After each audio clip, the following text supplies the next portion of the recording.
Dear students, in this video lecture, I am going to start 5th unit, that is insulating cables. So here in this unit, we'll see the introduction of this chapter. Then we'll discuss insulation. Then we'll discuss insulating materials. Then the next topic will be extra high voltage cables. So here we'll also discuss the electrostatic stress in a single core cable.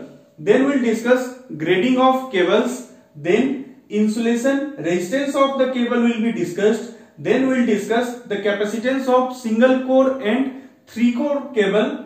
Then we'll discuss overhead line versus underground cables. That means there will be a comparison between overhead lines and underground cables. And then we'll discuss types of cables and its different applications. So today in this video lecture, I'll discuss introduction, insulation, insulating materials and EHV cables. So let's start with introduction. So first we have to define cables. So cables, it is an assembly of one or more wires running side by side or bundled, which is used to carry electric current, is called cable. यानी cable एक assembly है, एक या एक से अधिक wire का assembly है जो कि वायर्स एक दूसरे से साइड बाय साइड रन कर रहा या फिर बंडल्ड होता है एक दूसरे के ऊपर. That part is called, that wire is called cable. यानी कि हमारे पास एक या एक से अधिक वायर कहीं न कहीं इस तरह से बंडल्ड हो या फिर एक साथ पैरेलली रन कर रहा हो और वो कहीं न कहीं किसी इंसुलेटिंग मटेरियल के बीच में प्लेस्ड हो, दैट इज कॉल्ड केबल. तो अब हम लोग यहां पर देखेंगे पार्ट्स ऑफ केबल. तो केबल के कौन कौन से पार्ट होते हैं. तो सबसे पहला पार्ट है कंडक्टर. कंडक्टर क्यों होता है? क्योंकि कंडक्टर पावर को कैरी करता है, कंडक्टर इलेक्ट्रिक करंट को कैरी करता है, इसके लिए हम लोग कंडक्टर का यूज करते हैं. कंडक्टर कॉपर का भी होता है, कंडक्टर एल्यूमिनियम का भी होता है. तो कॉस्ट और डिफरेंट कारणों के वजह से एल्यूमिनियम कंडक्टर्स का यूज ज्यादा किया जाता है. नेक्स्ट सेकेंड पार्ट है इंसुलेशन. यानी कंडक्टर के बाद इंसुलेशन सबसे मोस्ट इंपॉर्टेंट पार्ट हो जाता है केबल्स का, क्योंकि केबल का मतलब ही हम समझते हैं कि केबल कहीं न कहीं ग्राउंड के नीचे प्लेस किया गया हो या उन सारे जगहों पर केबल्स को प्लेस किए जाते हैं जहां पर कि ज्यादातर लोगों के कांटेक्ट में वो पार्ट आए, वहां पर केबल्स का यूज किया जाता है. तो इंसुलेशन उसके लिए जरूरी है. तीसरा पार्ट है external protection against mechanical damage, chemical effects etcetera. इसका मतलब क्या है? हमारे पास एक कंडक्टर है, कंडक्टर को हमने इंसुलेट कर दिया. अब हम लोगों को मैकेनिकल प्रोटेक्शन की जरूरत होती है. मैकेनिकल प्रोटेक्शन की जरूरत क्यों होती है? अब हम मान लेते हैं जमीन के नीचे केबल हमारा जा रहा है, अंडरग्राउंड केबल्स हमने बनाया है, जमीन के नीचे उसे प्लेस कर दिया. तो जमीन के नीचे सिर्फ कंडक्टर और इंसुलेटिंग मटेरियल के होने से हमारा काम नहीं चलेगा, क्योंकि ये लॉन्ग लास्टिंग केबल हमारा होना चाहिए. उसके लिए मैकेनिकल प्रोटेक्शन जरूरी है साथ साथ, क्योंकि कहीं पर मैकेनिकल प्रोटेक्शन के साथ साथ केमिकल इफेक्ट्स भी बहुत सारे हो सकते हैं मिट्टी के अंदर, तो जिसके कारण उन सारे केमिकल इफेक्ट से प्रोटेक्शन मिलना चाहिए. So that is the mechanical external protection. So that is the parts of cable. Next is insulation. So what is the meaning of insulation? Insulation का मतलब होता है कि हमारा कंडक्टर है, अब उस कंडक्टर को कोई टच करे तो उसे इलेक्ट्रिक शॉक, इलेक्ट्रिक करंट ना लगे. यानी उस कंडक्टर को अगर हम जमीन के अंदर रख रहे हैं तो हमें उसे इंसुलेट करना जरूरी होगा. तो यहां पर देखिए 3-4 कंडीशंस हैं. Insulating materials should have. Insulating materials की क्या क्या प्रॉपर्टीज होनी चाहिए? सबसे पहला प्रॉपर्टी देखिए, हाई इंसुलेशन रेजिस्टेंस. उस इंसुलेटिंग मटेरियल का इंसुलेशन रेजिस्टेंस बहुत अधिक होना चाहिए, जिससे कि इंसुलेटिंग मटेरियल से होकर करंट फ्लो ना करे. सेकेंड पार्ट है high dielectric strength. Dielectric strength ज्यादा क्यों होना चाहिए?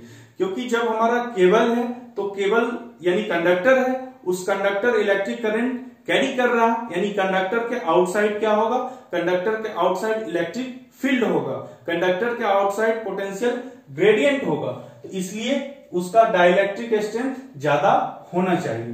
तीसरा part, good mechanical properties. Mechanical properties इसका बेटर होना चाहिए, यानी tenacity and elasticity. That means जो हमारा केबल बना है, उस इंसुलेटिंग मटेरियल बना है, वो इंसुलेटिंग मटेरियल हमारा लचीला होना चाहिए, जिससे कि आप उसे इजीली बेंड कर सकते हैं। तो ये इलास्टिक मटेरियल होना जरूरी है। फोर्थ पार्ट है least effect due to chemicals, यानी कि जितने भी केमिकल्स हैं, किसी केमिकल्स के कारण इस पर कोई खास इफेक्ट नहीं पड़ना चाहिए इंसुलेटिंग मटेरियल पर। So this four are the required properties of insulating materials that are being used in cables. Next, तो अब हम लोग यहां पर देखते हैं different types of insulating materials used in electric cables.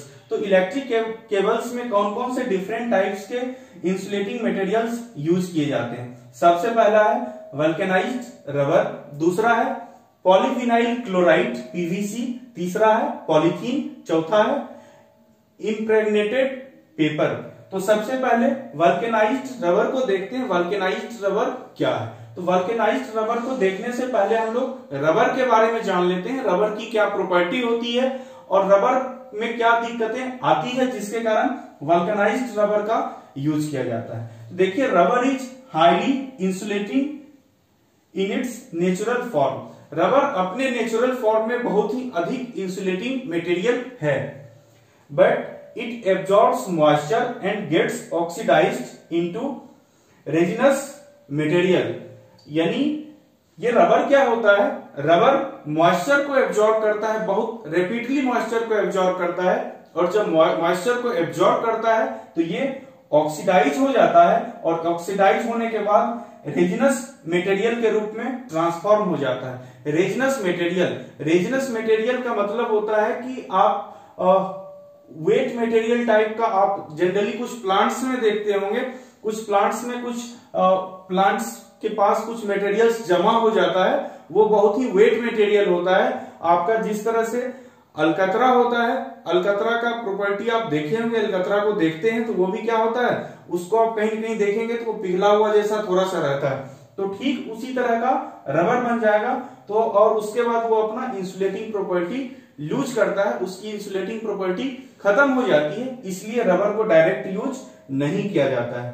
तो अब रबर को कैसे यूज किया जाता है? When the rubber is mixed with sulphur, जब रबर को सल्फर और बाकी के कुछ इंग्रेडिएंट्स के साथ मिक्स किए जाते हैं और उसे एक सुइटेबल टेम्परेचर प्रोवाइड किया जाता है ताकि वो उसका रबर का कन्वर्सन हो दूसरे फॉर्म में, then it changes to vulcanised rubber. तो रबर को जब आप सल्फर के साथ मिलाते हैं, सल्फर के साथ कुछ और इंग्रेडिएंट्स लिया जाता है, तब जाकर वो रबर वल्केनाइज्ड रबर में कन्वर्ट हो जाता है। Now vulcanised rubber does not absorb moisture. Vulcanised rubber moisture absorb नहीं करता है। दूसरी बात, वल्केनाइज्ड रबर की इंसुलेटिंग प्रॉपर्टी रबर से और बेटर होती है, तो हमारा वल्केनाइज्ड रबर यूज किया जाता है। और जो वल्केनाइज्ड रबर है ये जनरली लो पावर केबल्स, यानी कि जो आप घरों में वायरिंग्स करते हैं, उन सारे वायरिंग्स में इस वल्केनाइज्ड रबर्स का यूज किया जा सकता है उसके वायर के इंसुलेटिंग मटेरियल में। नेक्स्ट है दूसरा पॉलीविनाइल क्लोराइड। पॉलीविनाइल क्लोराइड कहां से डिराइव किया जाता है? Polyvinyl chloride, this is the polymer which is derived generally from acetylene, यानी ये एसिटिलीन से डिराइव किया जाता है। इट इज कंपाउंडेड विथ, इसको कंपाउंड किया जाता है प्लास्टिसाइजर के साथ, जो कि इसे प्लास्टिक के फॉर्म में कन्वर्ट कर देता है। तो पॉलीविनाइल क्लोराइड जनरली बहुत अधिक यूज किया जाता है as an insulating material of the cable. तीसरा है हमारा पॉलीथीन। तो generally polythene is used in high frequency cables. यहां पर यानी वैसा केबल्स जो कि हाई फ्रीक्वेंसी पर ऑपरेट कर रहा, यानी पावर केबल्स नहीं है, क्योंकि पावर केबल्स हमारा 50 हर्ट्ज के फ्रीक्वेंसी पर ऑपरेट करता है। तो पावर केबल्स के अलावा कुछ कम्युनिकेशन केबल्स है जो कि हाई फ्रीक्वेंसी पर ऑपरेट करता है, वहां पर जनरली पॉलीथीन इंसुलेटिंग मटेरियल का यूज किया जाता है। फोर्थ है हमारा इम्प्रेग्नेटेड पेपर। तो ये क्या होता है, यहां पर देखिए एक सुइटेबल लेयर ऑफ पेपर लिया जाता है, सुइटेबल लेयर ऑफ पेपर को लैप कर दिया जाता है कंडक्टर पर। ये हमारा कंडक्टर है, इस पर सुइटेबल लेयर ऑफ पेपर को लैप कर दिया जाता है। और सिर्फ लैप करने से काम नहीं चलेगा, वहां पर उसे हीटिंग और वैक्यूम के प्रोसेस से उसको वहां पर उसको कंप्लीटली एडजस्ट किया जाता है और फिर वह हमें as a insulating material work करता है। नेक्स्ट, ये इंसुलेटिंग मटेरियल के बारे में हो गया। अब इंसुलेटिंग मटेरियल के बाद आगे जरूरी है प्रोटेक्टिव कवरिंग्स, यानी कि जो हम यहां पर बतलाए थे कि external protection against mechanical damage and chemical effects etcetera. तो अब हम इंसुलेटिंग मटेरियल के बारे में जान चुके हैं। तो अब हमारा नेक्स्ट है कि एक्सटर्नल प्रोटेक्शन कैसे किया जाता है। तो केबल का external protection it is covered with lead alloy sheath, यानी कि एक शीथ से कवर किया जाता है। एक लेड एलॉय का बना हुआ शीथ होता है, उस शीथ से केबल्स को यानी इंसुलेटिंग मटेरियल के बाद वो शीथ लगाया जाता है, उस शीथ से कवर किया जाता है। उसके साथ साथ वहां पर देखिए उस शीथ के बाद आर्मरिंग रहता है। आर्मरिंग का मतलब उसको एक कवच के रूप में बनाया जाता है। आर्मरिंग विथ स्टील टेप्स या फिर स्टील वायर लिया जाता है, जिससे उसे आर्मरिंग की जाती है और आर्मरिंग के बाद फिर से उसमें शीथ लगाया जाता है। तो इस वीडियो लेक्चर के कवर पेज पर आप देख रहे होंगे एक फोटो लगा हुआ है, वो फोटो केबल का है। उसमें बतलाया गया है कंडक्टर है, after the conductor there is insulating material and after the insulating material there is inner sheath and after inner sheath there is armoring and after armor there is again outer sheath. So that is all about cable. तो ये cable इस तरह से बना होता है। तो हम लोग कंस्ट्रक्शन के बारे में समझ गए ब्रीफ में कि केबल किस तरह का होता है। अब हम लोग नेक्स्ट टॉपिक डिस्कस करते हैं, that is grading of that is extra high voltage cables, यानी एक्स्ट्रा हाई वोल्टेज केबल्स क्या होता है। और एक्स्ट्रा हाई वोल्टेज केबल्स को जब डिस्कस करेंगे तो यहीं पर हम लोग electrostatic stress on the surface of cable conductor discuss करेंगे हम लोग यहां पर, और वहां से हम लोग एक्सप्रेशन भी डिराइव करेंगे। तो let's start with extra high voltage cables. तो जब हम एक्स्ट्रा हाई वोल्टेज केबल्स की बात कर रहे हैं, तो यानी कि जो हाई वोल्टेज एप्लीकेशंस है वहां पर हम लोग केबल्स के थ्रू पावर को एक जगह से दूसरी जगह ट्रांसमिट करेंगे। तो जब हम लोग वहां पर केबल्स को एक जगह से दूसरी जगह पावर को ट्रांसमिट करेंगे केबल के थ्रू, तो एक्स्ट्रा हाई वोल्टेज एप्लीकेशंस में वहां पर स्ट्रेस अधिक होता है, इसलिए हम लोग स्ट्रेस का एक्सप्रेशन डिराइव करेंगे। EHV केबल्स हम लोग समझते हैं extra high voltage cables. This cables are used to carry extra high voltage, that means इसका ऑपरेटिंग वोल्टेज ज्यादा होता है, it's operating voltage is higher. जब इसका ऑपरेटिंग वोल्टेज ज्यादा होता है तो इस एक्स्ट्रा हाई वोल्टेज केबल में हम लोग सबसे पहले इलेक्ट्रोस्टैटिक स्ट्रेस को चेक करेंगे। इलेक्ट्रोस्टैटिक स्ट्रेस क्या होता है और ये कहां पर अधिक होता है। तो यहां पर मैं एक्सप्रेशन लिख रहा हूं,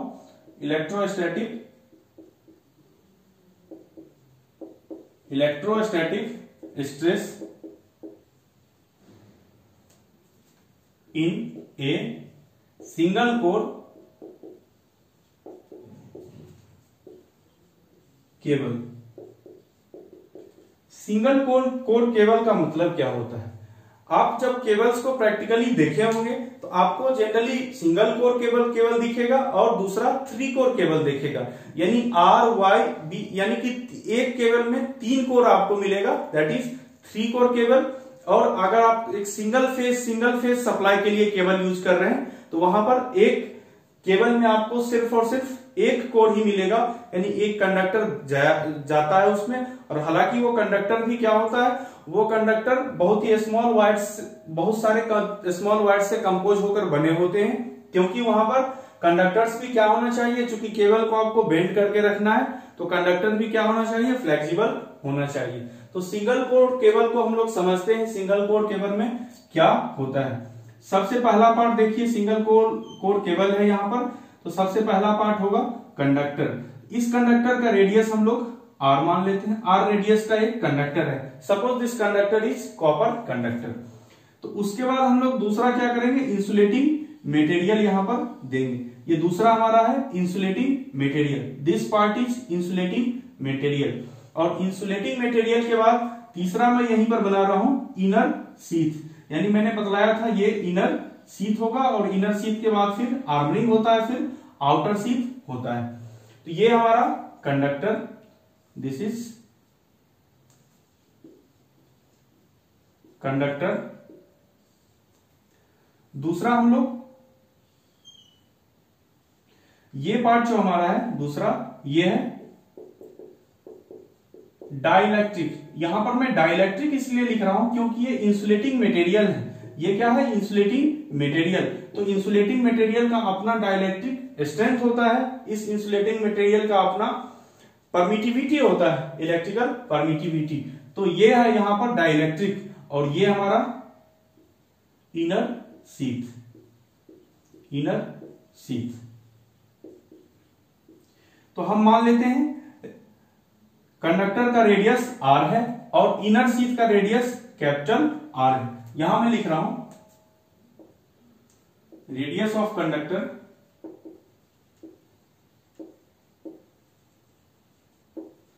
रेडियस ऑफ कंडक्टर आर है, रेडियस ऑफ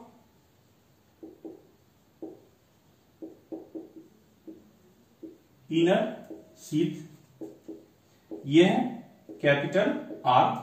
और तीसरा मैं लिख रहा हूं permittivity of dielectric, permittivity of dielectric यहां पर एप्सिलॉन है, permittivity of dielectric is epsilon. तो जब हम इन तीनों चीजों को लिख चुके हैं तो अब हमें क्या लिखना है, हमें यहां पर लिखना है पोटेंशियल ग्रेडियंट का फॉर्मूला। तो पोटेंशियल ग्रेडियंट भी कहां से हम लेंगे, देखिए यहां पर ये कंडक्टिंग मटेरियल है, कंडक्टिंग मटेरियल के अंदर में ये सॉलिड कंडक्टिंग मटेरियल है, इसके अंदर में इलेक्ट्रिक फील्ड जीरो होगा, यानी पोटेंशियल ग्रेडियंट जीरो। लेकिन जब आप कंडक्टर के सरफेस पर आएंगे, when you will come eight the surface of the conductor, तो सरफेस ऑफ द कंडक्टर क्या मिलेगा, सरफेस ऑफ द कंडक्टर हमें यहां से पोटेंशियल ग्रेडियंट यानी इलेक्ट्रिक फील्ड मिलना शुरू होगा। और जैसे जैसे आप यहां पर बढ़ेंगे तो इलेक्ट्रिक फील्ड इस तरह से वेरी करता जाएगा, यहां से यहां इलेक्ट्रिक फील्ड वेरी करेगा। तो हम लोग क्या करेंगे, एक डिस्टेंस लेते हैं और ये डिस्टेंस ले रहे हैं फ्रॉम द सेंटर, ये डिस्टेंस हमारा x है, ये डिस्टेंस हमारा x है। तो हम लोग यहां पर लिखेंगे पोटेंशियल ग्रेडियंट, यहां पर मैं लिख रहा हूं पोटेंशियल ग्रेडियंट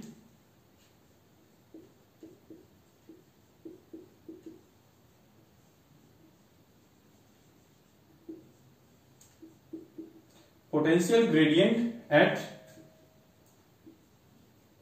x, यानी x डिस्टेंस पर पोटेंशियल ग्रेडियंट का अगर हम फॉर्मूला लिखें, that will be equal to g is equal to lambda upon 2 pi epsilon x, lambda divided by 2 pi epsilon x। तो जब हम पोटेंशियल ग्रेडियंट को लिखें तो यहां से देखिए, अब एक स्मॉल थिकनेस का मटेरियल यहां पर अगर हम एज्यूम करें तो हम यहां पर क्या लिखेंगे, जीवी, यहां पर dv होगा, dv is equal to minus E dot dx, dv equal to minus E dot dx। तो यहां पर जब इंटीग्रेट इसे करेंगे, इंटीग्रेट, तो ये क्या मिलेगा, वोल्टेज मिलेगा। तो मैं यहां पर जब इंटीग्रेट करूंगा तो यहां पर पोटेंशियल लिखूंगा v potential is equal to minus E dot dx। तो माइनस ई डॉट dx यानी माइनस ई के जगह यहां पर क्या लिखेंगे, g की वैल्यू लिखेंगे lambda divided by 2 pi epsilon x। Potential gradient क्या होता है, इलेक्ट्रिक फील्ड होता है। अब देखिए यहां पर लिमिट यहां पर कहां से रखा जाएगा, तो लिमिट यहां पर आएगा capital R to small r। तो ये होगा हमारा कैपिटल R, ये होगा स्मॉल r, ये होगा हमारा लिमिट। तो अब हम लोग क्या करेंगे, इस इंटीग्रेशन का साइन अगर चेंज करेंगे तो लिमिट चेंज हो जाएगा। ये हो जाएगा from small r to capital R lambda divided by 2 pi epsilon x dx। अब हम लोग इसे इंटीग्रेट करते हैं। यहां पर इंटीग्रेशन जब करेंगे तो ये होगा हमारा v equal to lambda upon 2 pi epsilon ln x, और यहां पर लिमिट होगा r टू कैपिटल R। तो जब हम इसे लिखेंगे this will be equal to lambda upon 2 pi epsilon into ln r by r। This will be the expression for v। तो यहां से अगर हम लेमडा लिखें in the terms of v, तो लेमडा क्या होगा v into 2 pi epsilon divided by ln r by r divided by ln r by r। This will be the expression of for lambda. तो जब lambda का expression हमें मिला है, अब देखिए g को, यानी कि लेमडा की जगह हम लोग ये पूरा कंप्लीट टर्म रिप्लेस कर देंगे, तो g इक्वल टू क्या होगा लेमडा।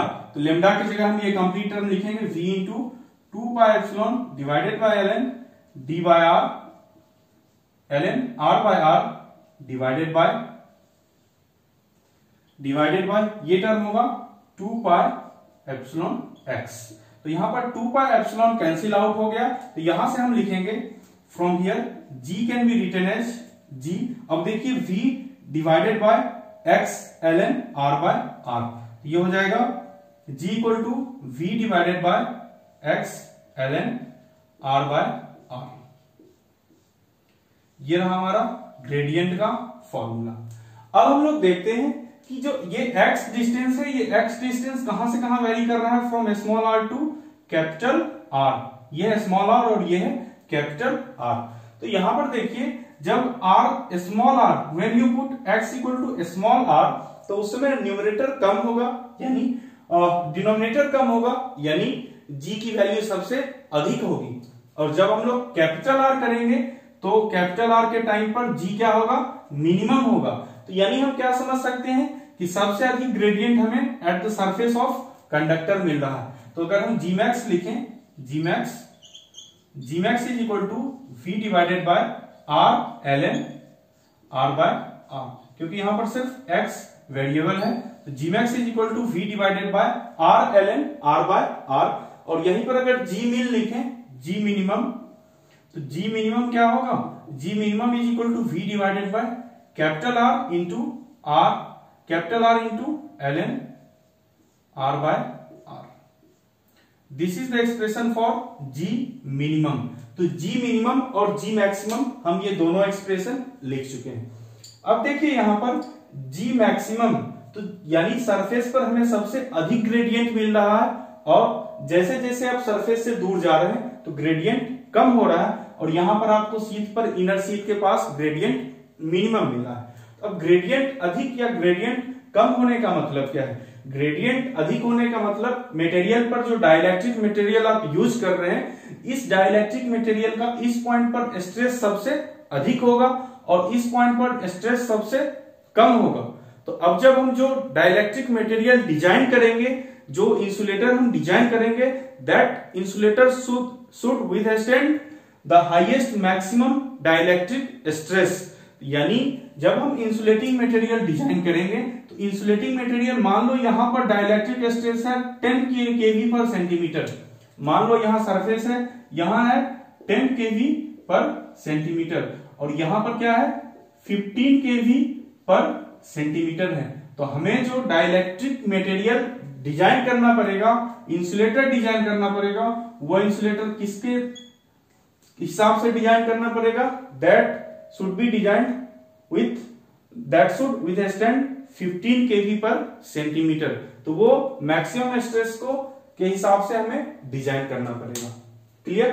तो जब हम इसका डिजाइन करेंगे मैक्सिमम स्ट्रेस के हिसाब से, तो अब देखिए आपके पास क्या है, R, स्मॉल r और कैपिटल R। तो अब मैं यहां पर सिर्फ Gmax का फॉर्मूला लिख रहा हूं, Gmax का फॉर्मूला। अब आपको मटेरियल को डिजाइन करना है, तो देखिए डिजाइन के लिए क्या जरूरी है, डिजाइन के लिए क्या चीज जरूरी है उसको मैं यहां पर लिख रहा हूं। Since you have to design a material, तो जब मटेरियल को आप डिजाइन करेंगे तो यहां पर देखिए Gmax आपको मिल रहा है R ln Gmax is equal to V divided by R L N R by R. Clear.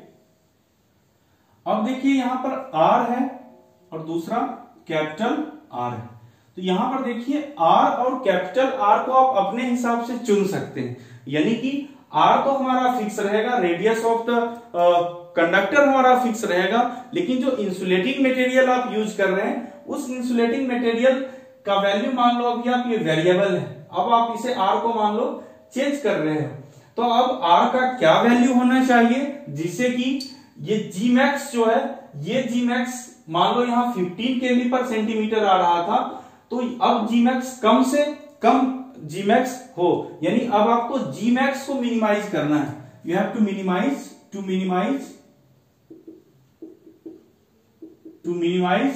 Ji max. तो जब हम जी मैक्स को मिनिमाइज करने की बात करते हैं at fixed operating voltage, at fixed V, operating voltage को हम फिक्स कर दिए because when you are designing a cable it means you are designing the cable to operate at a fix operating voltage. तो operating voltage आपको पता है, उसके हिसाब से आपको केबल मैन्युफैक्चर करना है, केबल डिजाइन करना है। अब क्या करेंगे, आर और आर का कुछ रिलेशन हमें यहां से ऑब्टेन करना है। तो देखिए इसके लिए हम क्या करना पड़ेगा, ये टर्म हमारा अब क्या होना चाहिए, ये टर्म हमारा मैक्सिमम होना चाहिए, क्योंकि ये कंप्लीट टर्म मिनिमम होना चाहिए। जीमैक्स को मिनिमाइज करने के लिए ये टर्म डिनोमिनेटर क्या होना चाहिए, मैक्सिमम। तो लिखिए R L N R by R should be maximum. तो ये मैक्सिमम कब होगा, जब हम इसे डिफ्रेंशिएट करेंगे स्मॉल आर के रिस्पेक्ट में, D R L N R by R divided by D R should be equal to 0।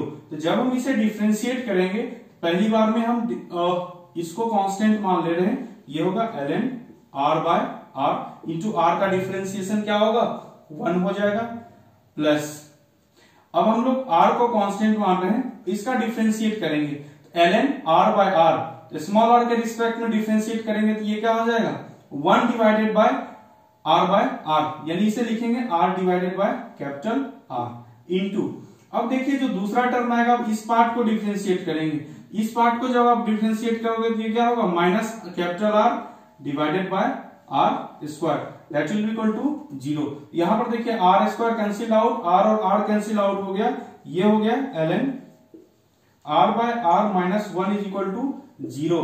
From here you can write L N R by R is equal to 1, यानी G max maximum minimum होने के लिए L N R by R should be equal to 1। तो जब L N R by R equal to 1 आप लिख रहे हैं तो आप क्या लिख सकते हैं उससे further L N R by R should be equal to L N E. तो यहां से आपको क्या फॉर्मूला आ रहा है, R by R should be equal to E, या फिर यहां पर लिख सकते हैं small R divided by capital R, ये रेशियो आपको मेंटेन करना पड़ेगा, that will be 1 by that is equal to 0.365।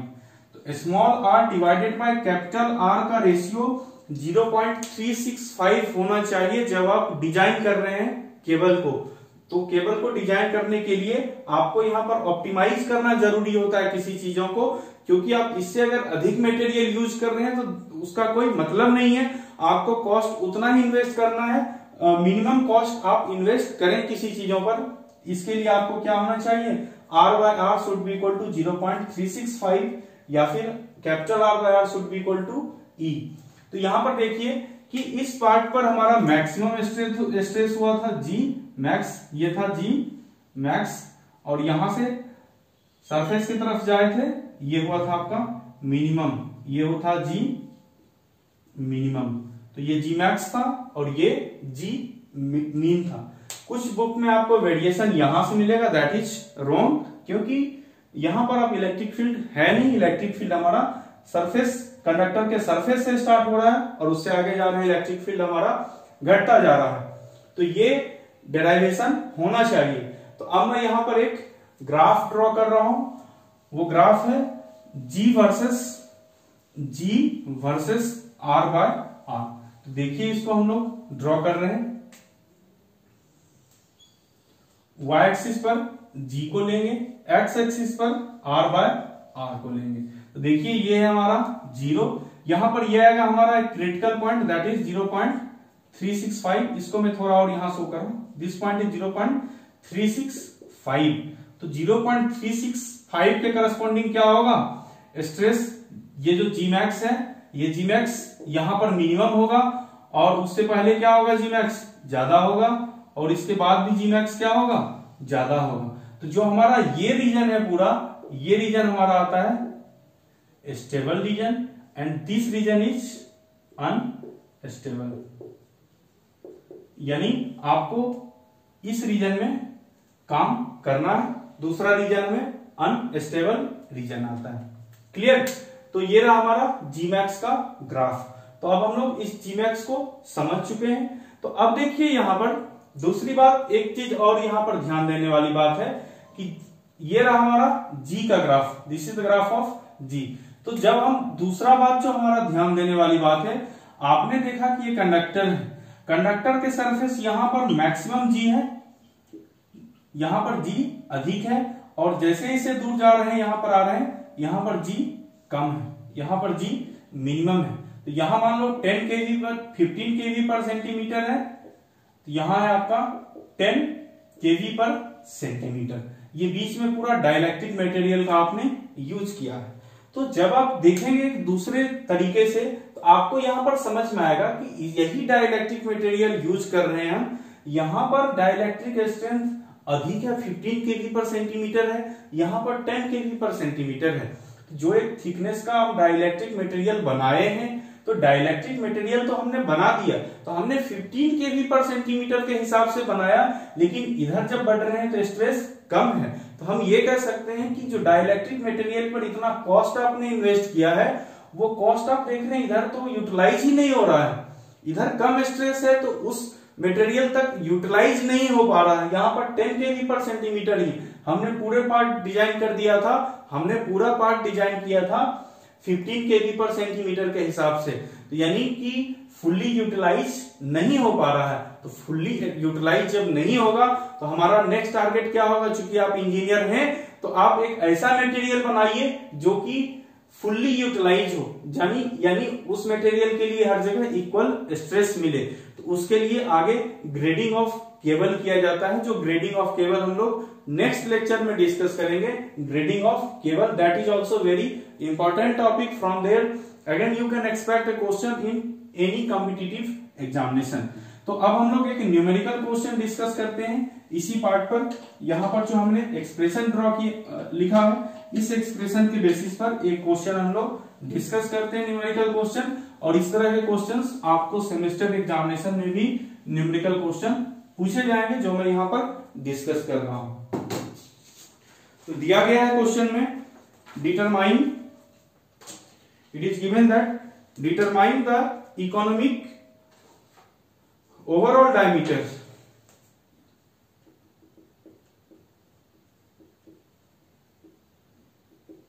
determine the economic overall diameter of a single core cable of a single core cable metal sheathed for a working voltage of 85 kilovolt, for a working voltage of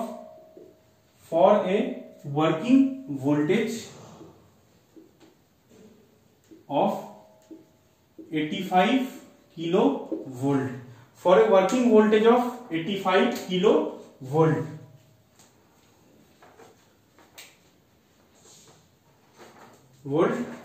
If the dielectric strength of insulating material is, if the dielectric strength of insulating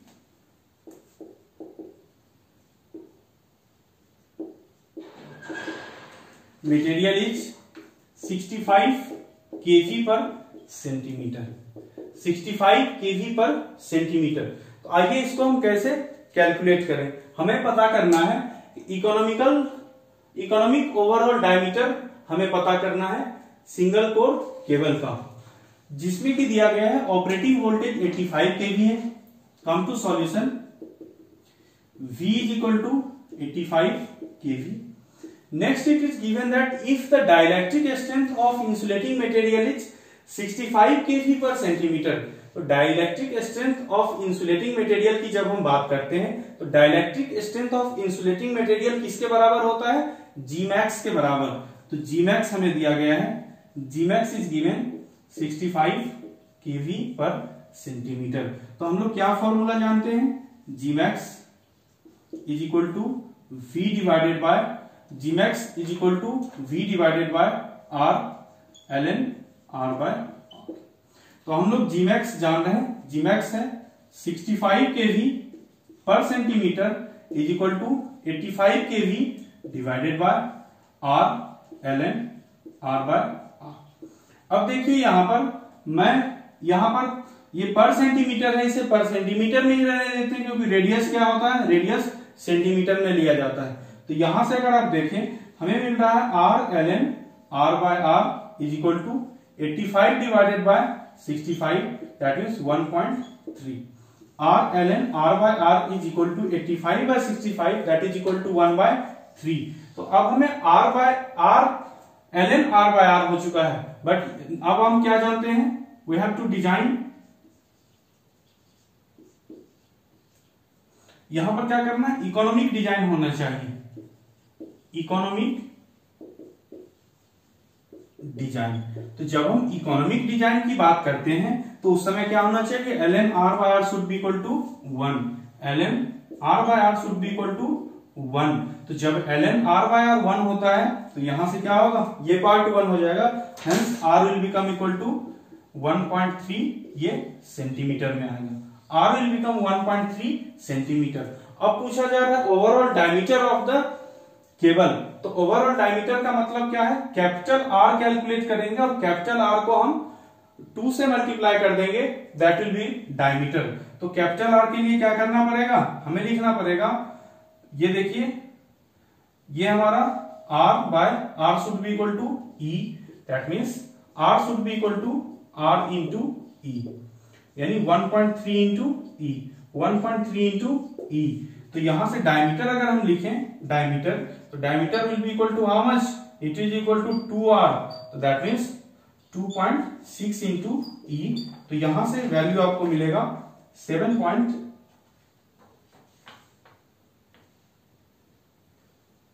यहां से हमें value मिलेगा 7.07 centimetre, 7.07 centimetre.